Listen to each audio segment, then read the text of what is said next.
All right. First, how are you reacting to this news? It's a big day. I'm so excited. I mean, this is like my family here, and I'm just glad I'm going to be able to serve them and serve the people in the community I live with. You know, I have my children here, my wife, my friends, all my colleagues, of course, all the people I've built relationships with. So I'm just very excited, very excited. What are some of your goals going into office? Well, to carry out some of the goals that the sheriff had already set, and then we have some new strategies in terms of policing to be proactive in prevention and education. So I'm looking forward to taking on those new goals that we're going to achieve. Are you going to need a transition period with the sheriff? Are you going to work with him? Oh yes, we'll need a transition period. It won't be very long, but we'll be making some decisions. I'll be talking to the upper command staff, and we'll be having our discussions, and we'll be making decisions within the next 60 to 90 days. And speaking of that, I saw you talking to Salvador Agiola. He's already the deputy sheriff. You kind of got picked above and beyond him. Are you going to keep him at that position?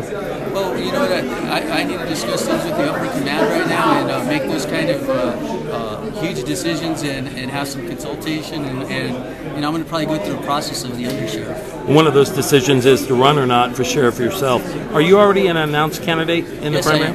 Yes, I am an official candidate. Yes, I am. Are you a Democrat? Yes.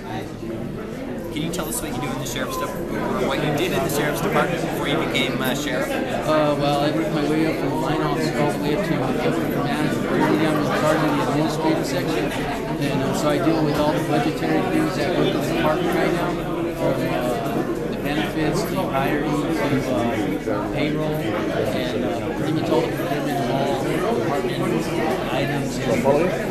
What's your title? Do you have a rank? Yes, I'm a captain. And you were recently promoted to that, right? Yes, yes. How long ago? In June.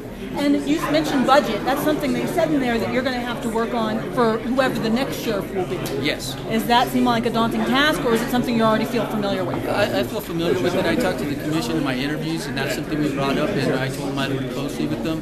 We have experienced administrators here, and we have a very highly educated commission. I think we'll be fine in terms of working out budgetary items in the next couple of years. Why do you want to be sheriff?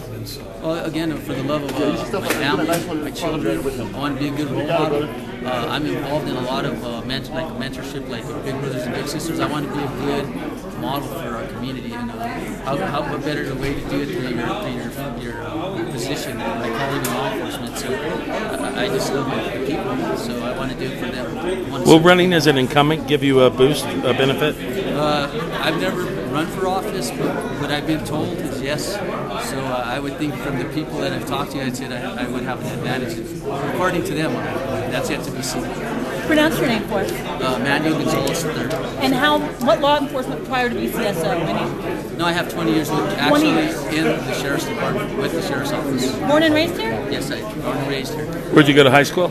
Rio Grande High School. And what about other education? I have a bachelor's degree in management, and I also have an associate's degree in criminal justice, and I'm also a graduate of Northwestern University's Staff and Command.